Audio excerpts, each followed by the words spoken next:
Assalamualaikum warahmatullahi wabarakatuh. Berjumpa kembali dengan saya, Kang Restu. Apa kabar semuanya?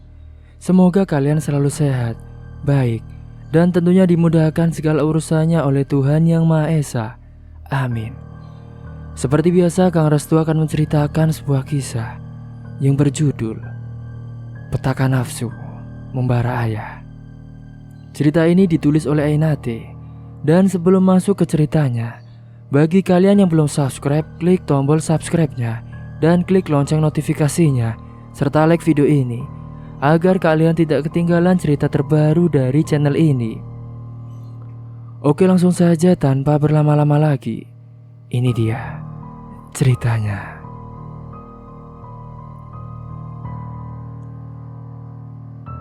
Lepasin aku, Mas.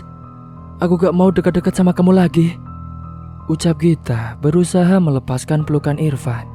Tidak, aku tidak bakal melepaskan kamu. Puasin aku sekarang. Tidak ada yang gratis buat kamu, Mas. Aku bakalan bayar berapapun untukmu. Semuanya aku berikan, asal puaskan aku kali ini. Baiklah, dengan senang hati. Waktu menunjukkan pukul 9:30 pagi. Setelah merasa puas, Irfan pun bergegas pergi menjemput Susan. Ia tak mau istrinya curiga kalau Susan tak pulang bersamanya. Mana bayarannya, Mas? Nanti Mas TF ke rekeningmu. 200.000 cukup? Kurang. 500? Kurang, Mas. Ya sudah, gimana kalau 700.000? Masih kurang, Mas. Terus kamu maunya berapa sih, Git? Buruan, aku ada urusan. Aku mau 1 juta, Mas. Gila kamu ya. Laki-laki yang tadi aja cuma bayar 150.000. Lah kamu malah minta 1 juta. Beda, Mas. Kalau sama kamu kan pasti jarang. Tapi kalau sama laki-laki tadi kan bisa setiap hari. Astaga, gak habis pikir aku sama kamu, Git. Segitunya ya kamu sekarang sama aku. Biarin, salah sendiri kamu nyari penyakit sama aku, Mas. Kalau kamu gak TF hari ini juga, aku pastiin istri kamu tahu kalau kamu habis main sama aku lagi. Kamu tidak usah macam-macam ya, Git. Ya sudah, nanti malam aku TF. Awas saja kalau kamu macam-macam di belakang aku. Setelah negosiasi, Irfan pun segera pergi dari rumahnya Gita. Kalau gini terus, bisa rugi gue. Batin Irfan, ia mengacak-acak rambutnya karena merasa frustasi. Seketika rasa pusing yang ada di pikirannya itu memudar kala dia melihat anaknya keluar dari gerbang sekolah. Postur tubuhnya Susan yang gembal ditambah kulitnya yang putih dan bersih membuat pikirannya melayang-layang entah kemana. Setelah sampai di rumah, ia sudah tak mendapati istrinya di ruang tamu karena memang dia sudah pergi bekerja. Jadi hanya ada Irfan dan Susan di dalam rumah itu. Entah kenapa, Irfan ingin sekali memegang setiap lekukan tubuh anaknya. Padahal biasanya ia tak pernah senafsu ini apalagi dengan anak kandungnya sendiri. Sayang, ayo tidur siang, biar ayah yang temani ya. Susan pun mengikuti penuturan ayahnya. Ditidurkannya tubuh mungil Susan di ranjang. Irfan pun ikut tidur bersamanya di sampingnya. Ayah, Susan mau tidur sendiri aja. Kenapa sayang? Ayah cuma pengen berduaan sama putri kecil ayah kok. Kenapa Susan tidak mau sama ayah sih? Gak apa-apa ya. Ya sudah, biar ayah temani ya. Awalnya masih biasa saja, namun lama-kelamaan Irfan ini mulai mengelus-ngelus aset anaknya.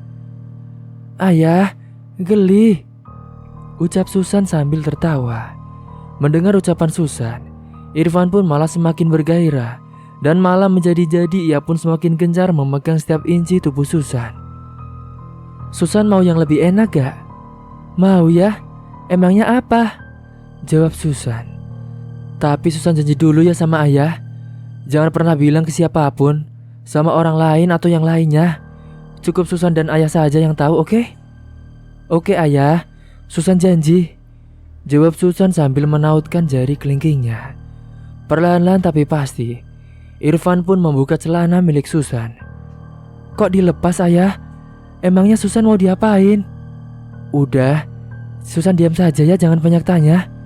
Nikmatin saja. Irfan pun memainkan aset berharga milik Susan menggunakan jarinya. Awalnya Susan tertawa-tawa karena geli. Tapi lama-kelamaan Susan pun merasa lelah karena terus tertawa.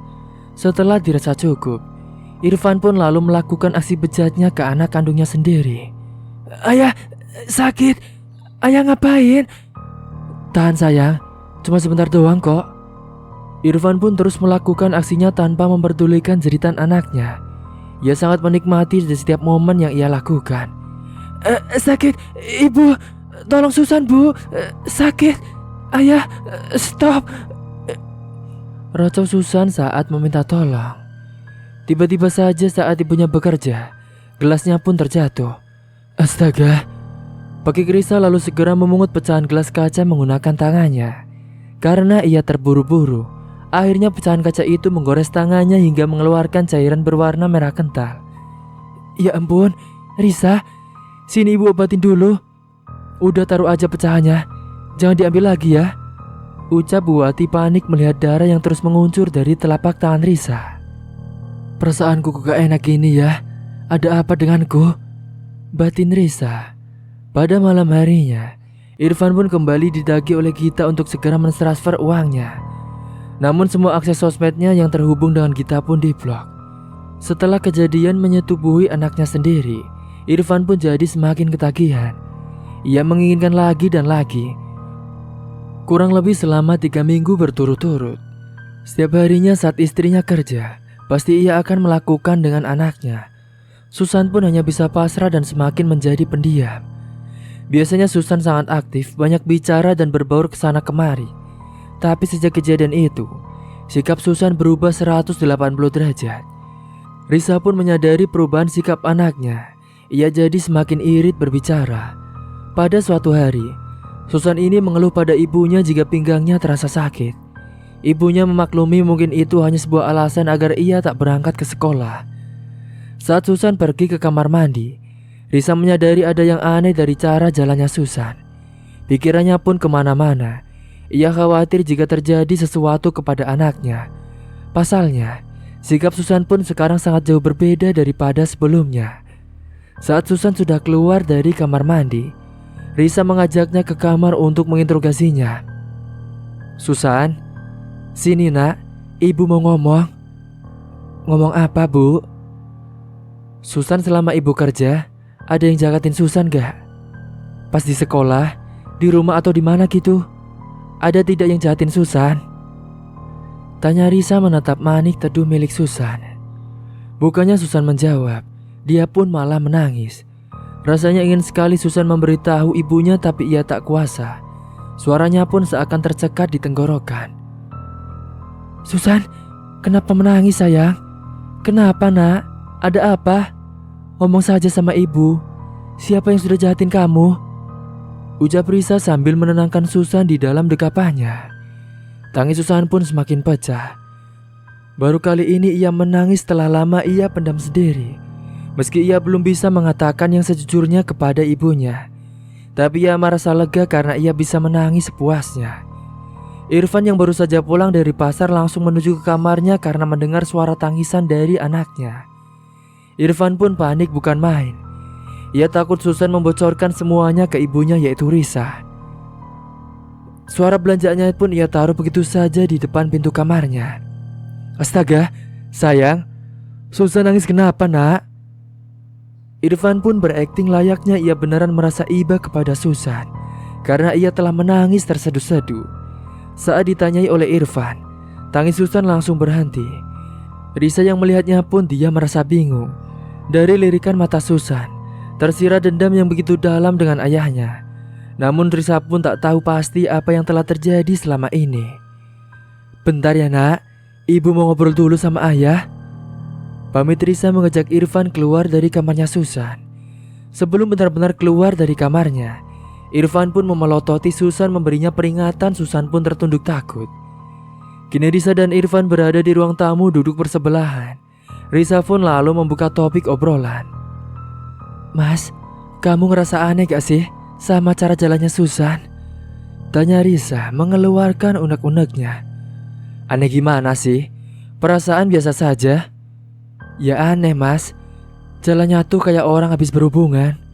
Dulu kan juga aku gitu pas pertama kali. Gak usah mikir aneh-aneh kamu Riz. Mana mungkin Susan begitu.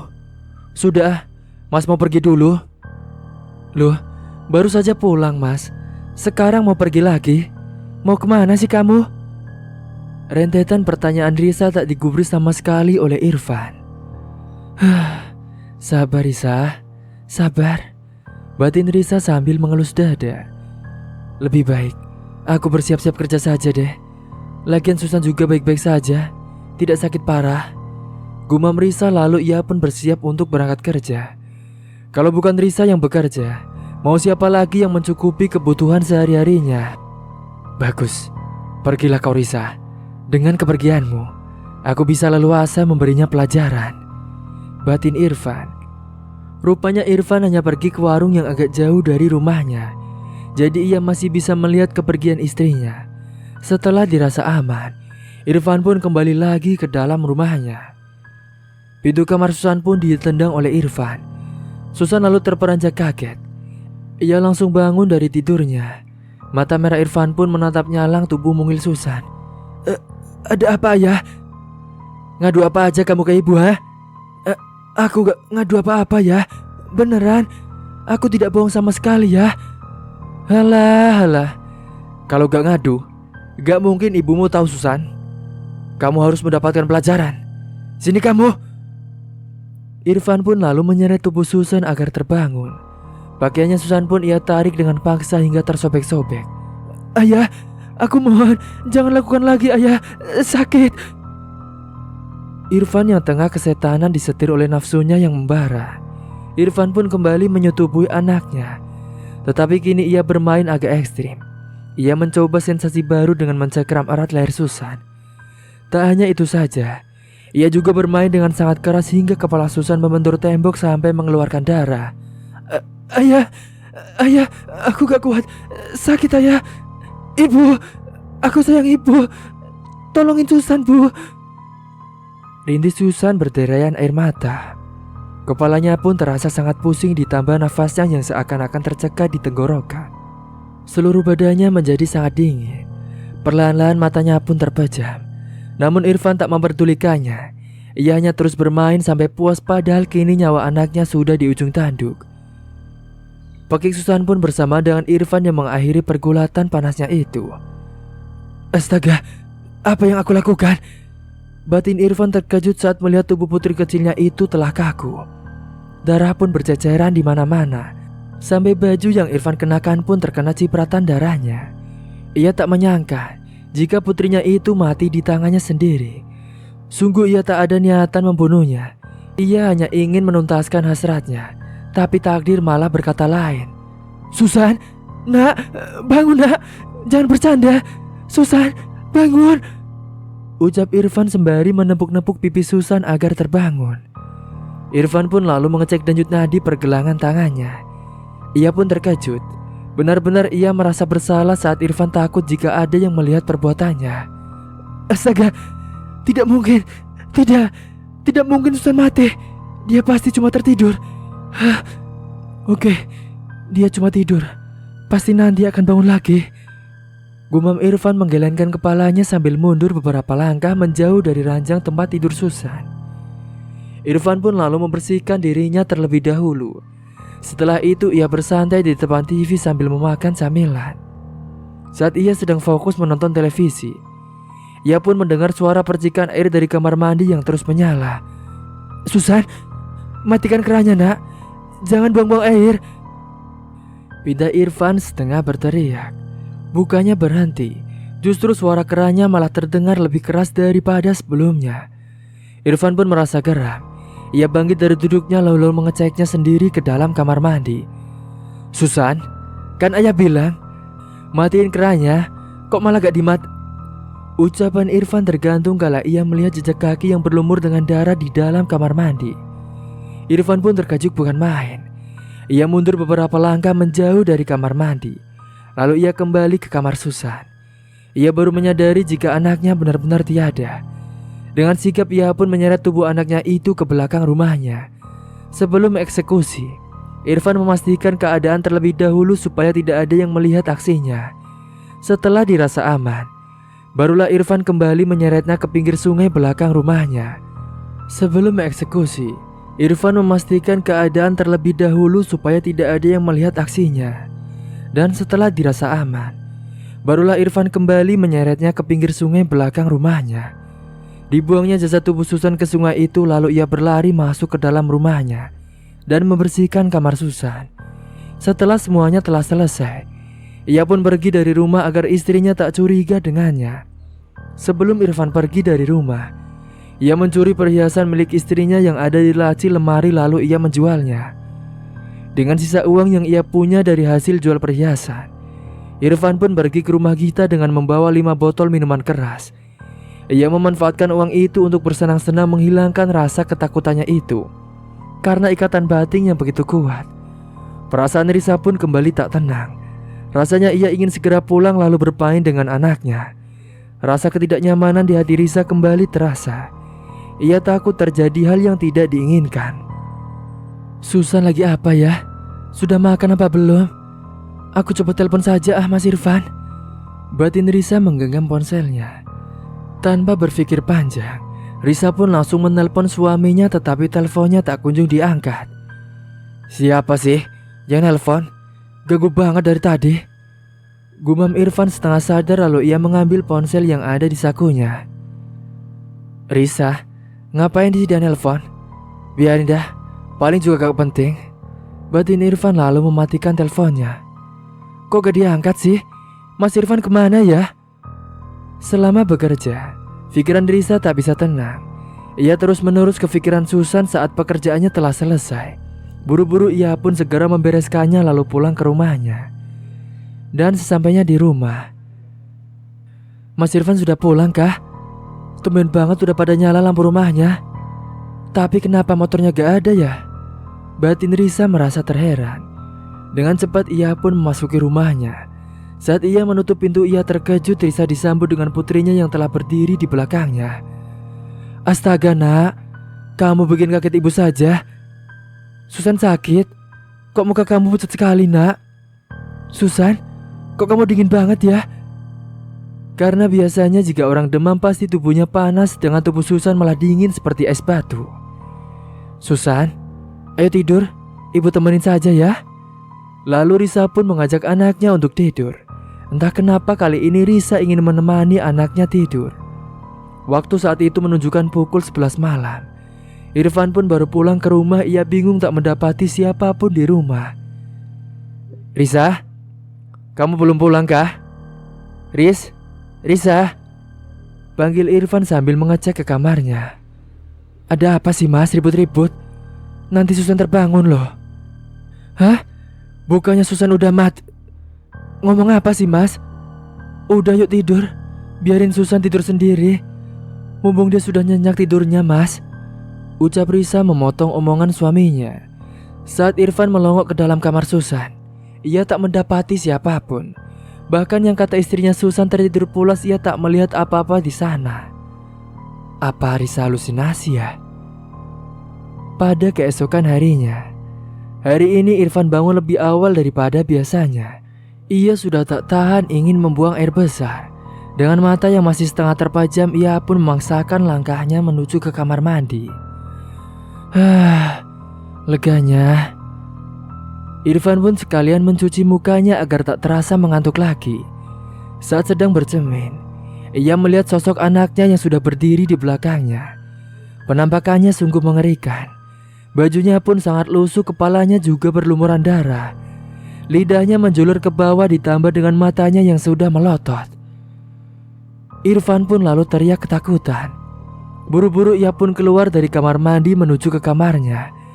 Lalu ia bersembunyi di balik selimutnya. Sayup-sayup bisa melihat suaminya berlari. Risa pun keheranan melihat tingkah suaminya yang aneh itu. Ada apa sih mas? Pagi-pagi gini udah teriak-teriak. Risa pun lalu bangkit dari tidurnya, lalu ia pergi ke dapur untuk menyiapkan sarapan. Setelah Irfan melihat arwah Susan, dengan susah payah ia pun berusaha melanjutkan tidurnya kembali yang tertunda. Irfan pun terbangun pada pukul 6:30 pagi karena merasa kelaparan. Risa, kamu udah berangkat Riz?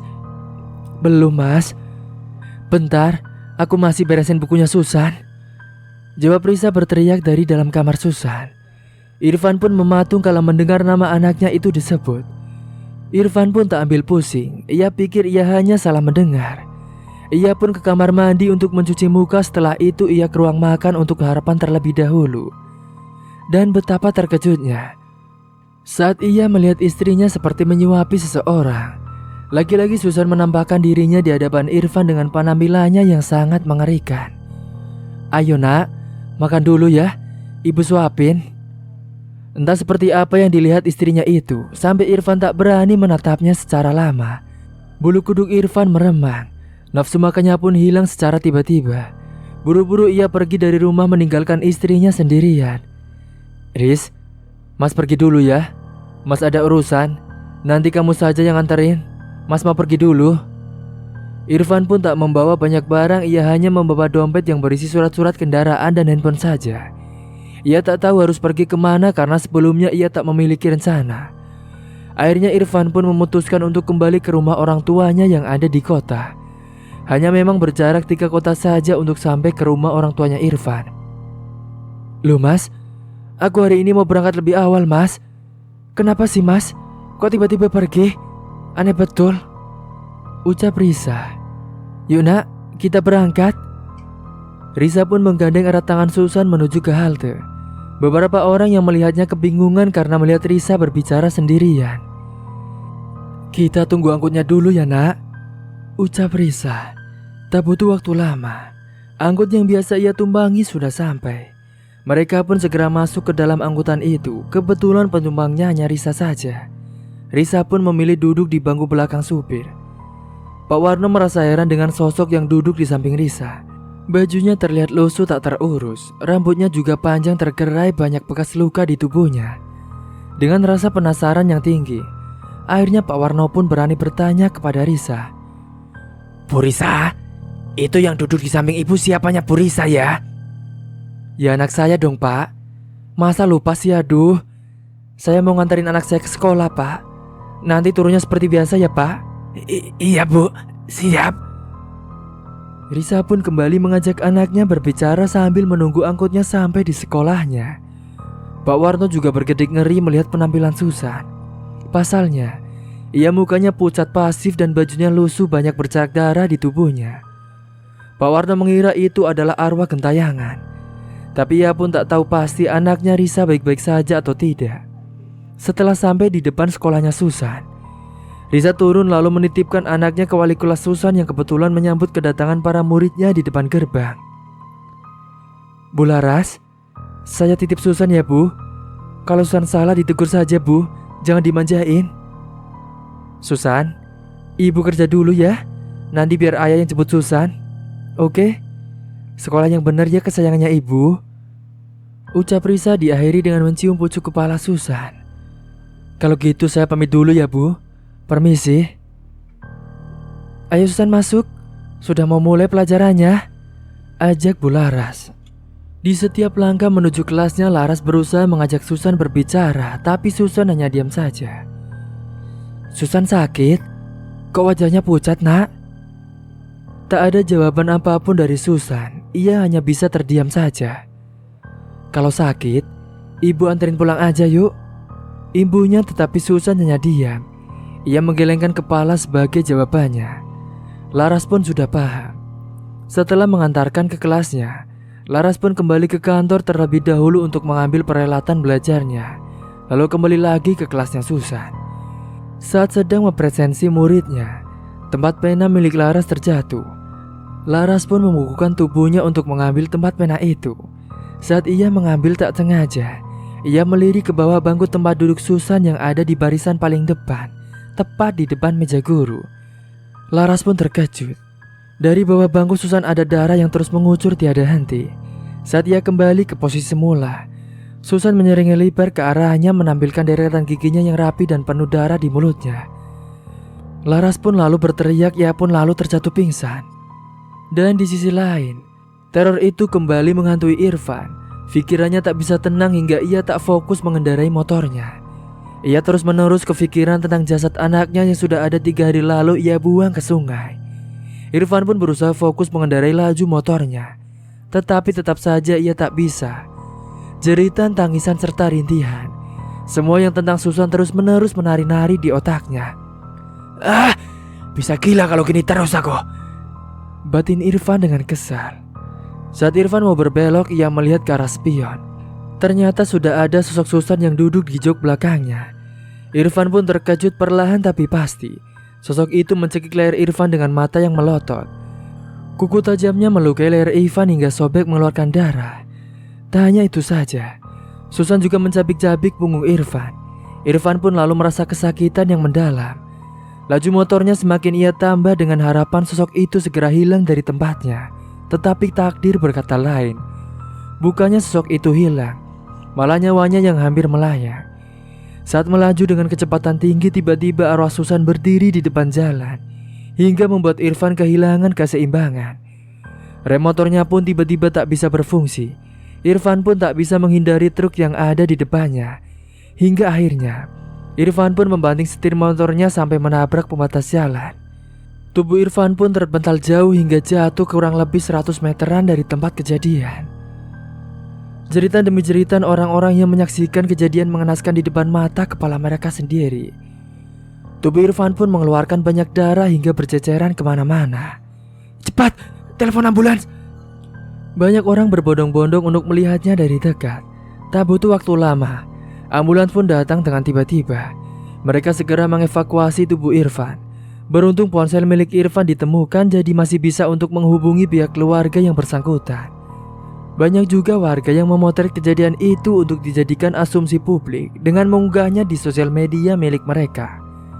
Dari sekian banyaknya foto yang mengupdate tentang kecelakaan yang baru saja terjadi, ada salah satu foto yang menarik perhatian seseorang.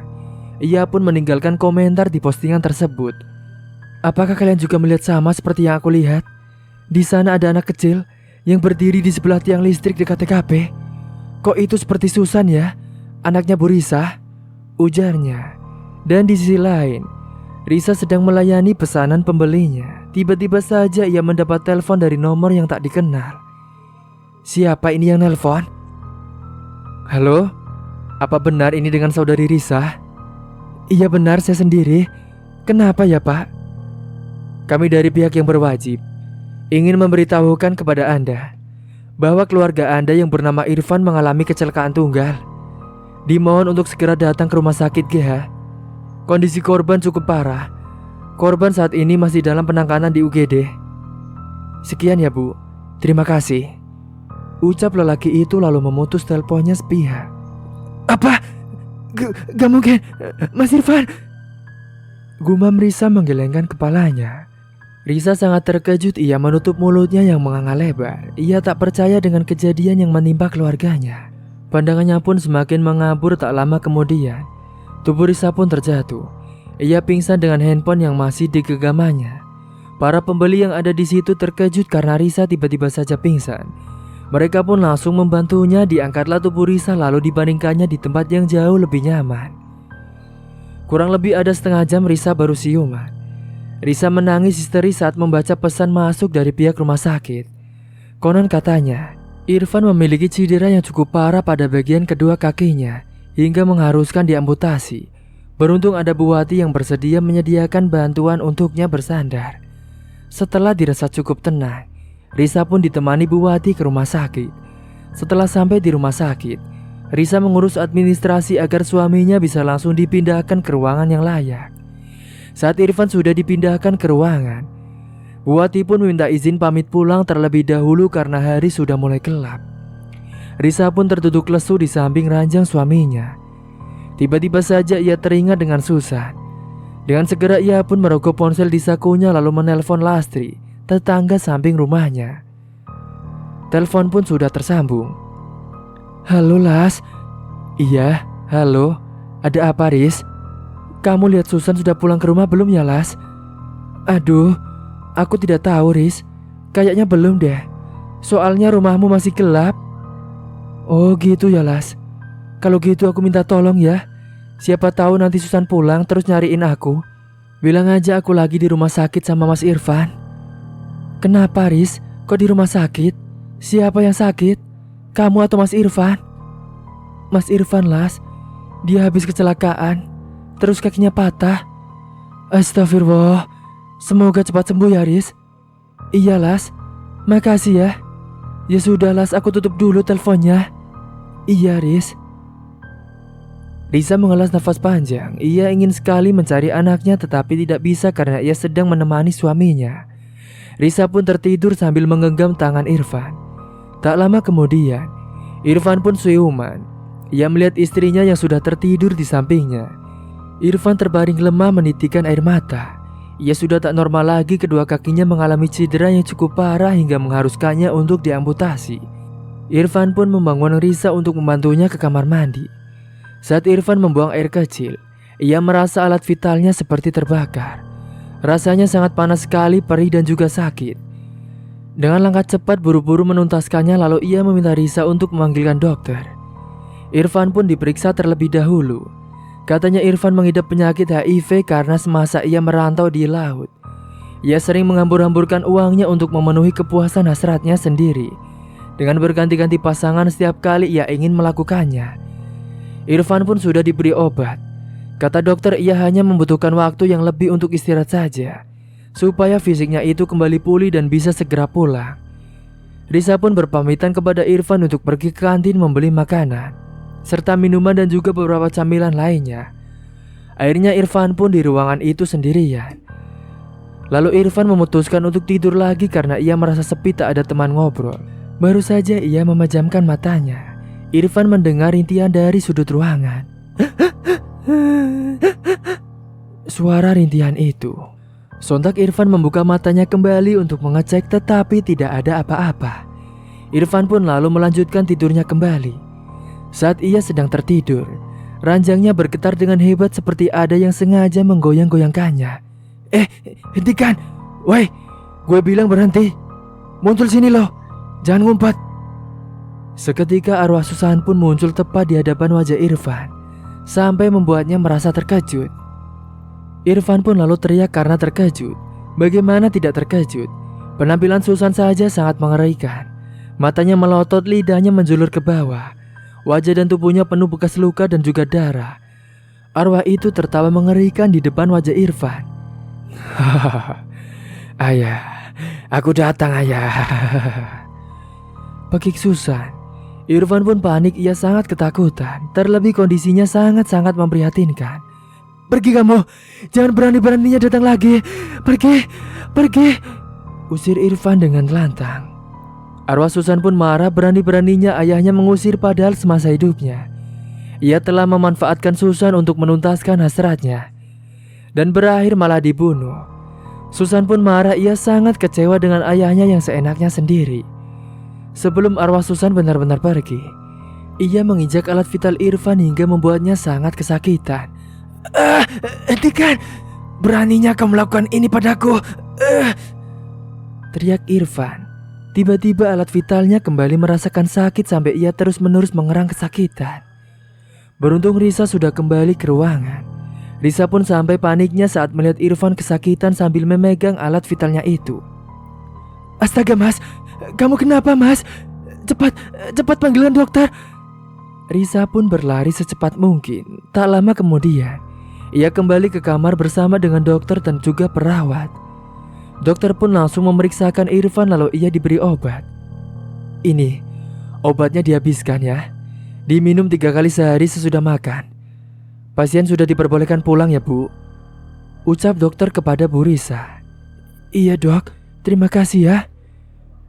Dan jujur saja, Risa sangat marah setelah mengetahui suaminya mengidap penyakit HIV.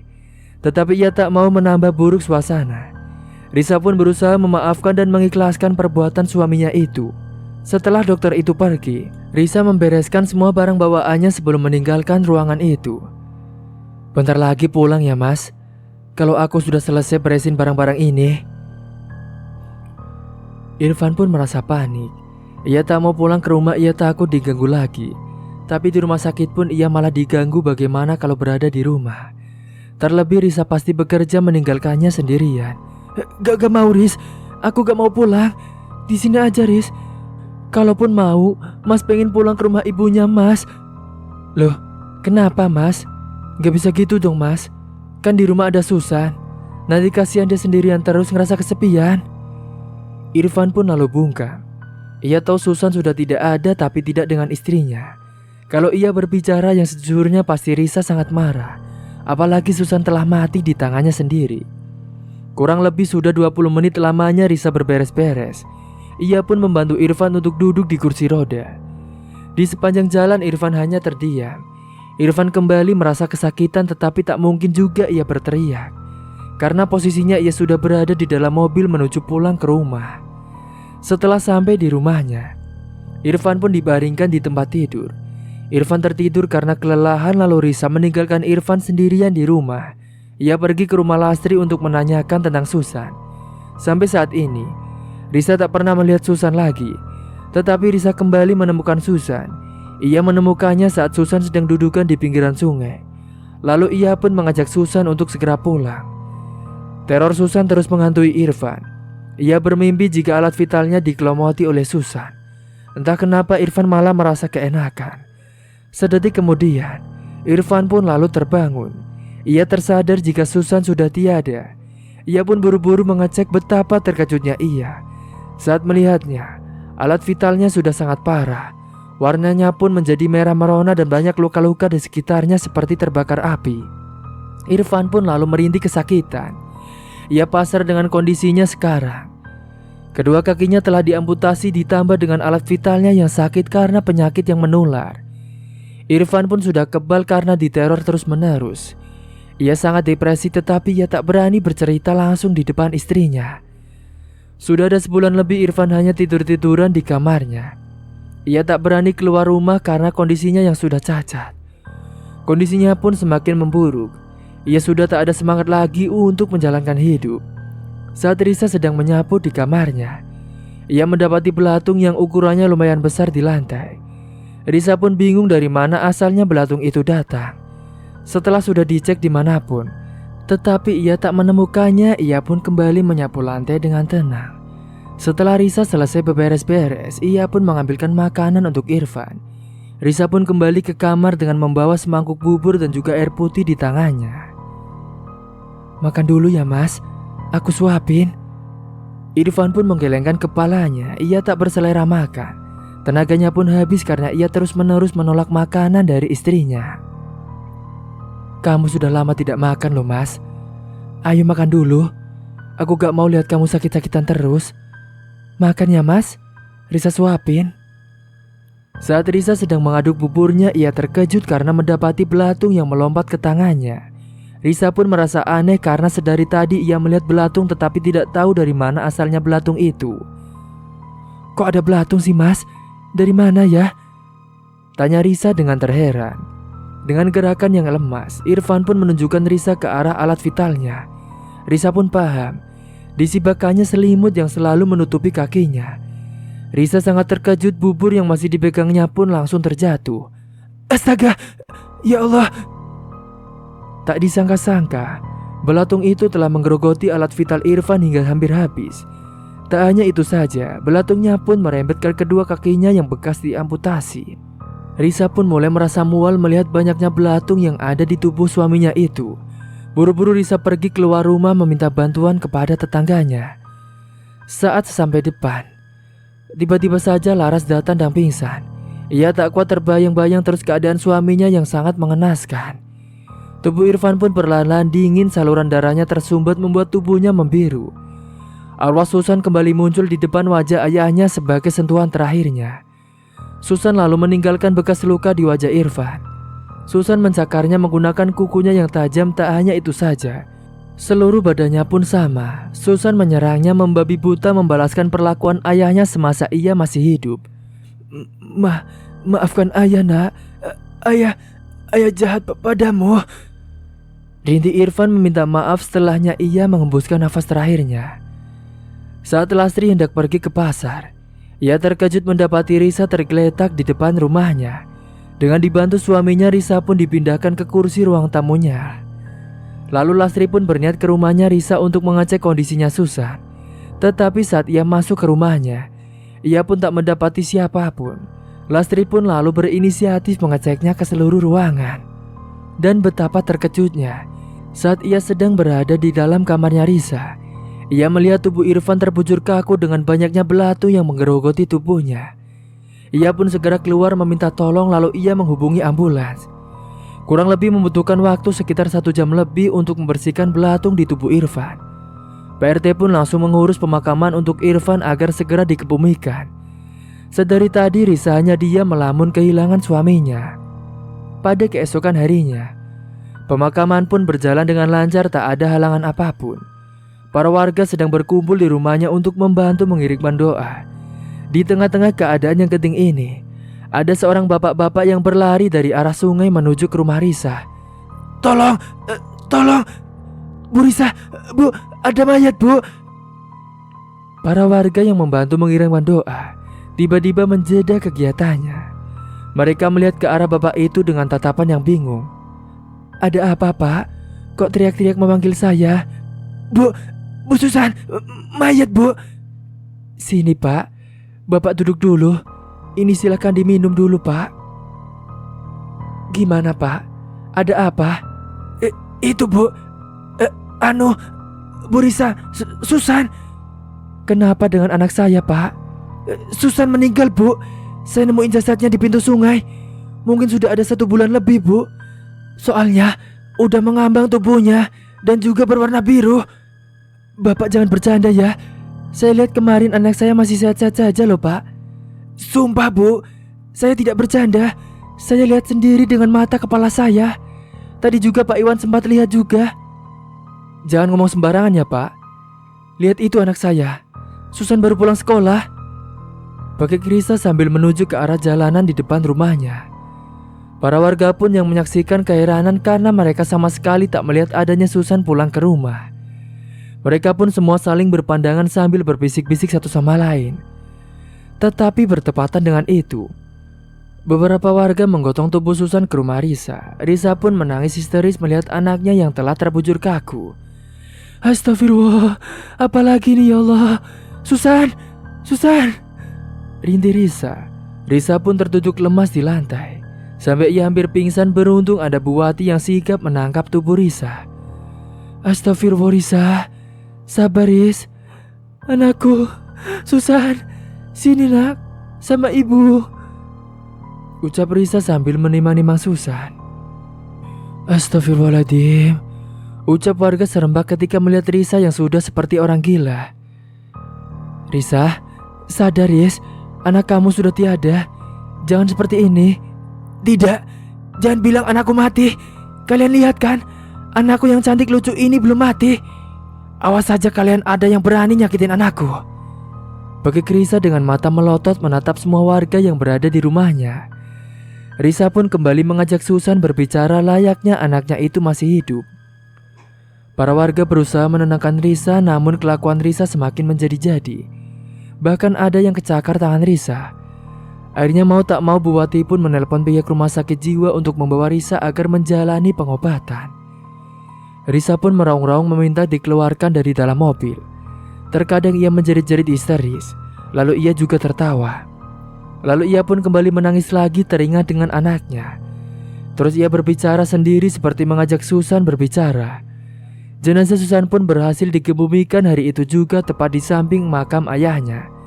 Sedangkan Risa, ia dibawa ke rumah sakit jiwa untuk penyembuhan mentalnya yang teramat terpukul karena kehilangan 2 orang yang begitu ia sayang. Rumah keluarga Risa pun kini menjadi kosong, tidak ada yang menempati. Dan setiap malamnya, pasti ada arwah Risa yang bermain boneka di depan rumahnya. Cerita pun selesai. Dan bagi kalian, tolong ambil hikmah dari cerita ini dan ambil sisi positifnya serta buang sisi negatifnya. Mungkin itu saja yang dapat saya sampaikan. Kurang lebihnya mohon maaf apabila ada salah kata ataupun ucapan yang kurang berkenan bagi kalian semua. Sampai jumpa di cerita selanjutnya.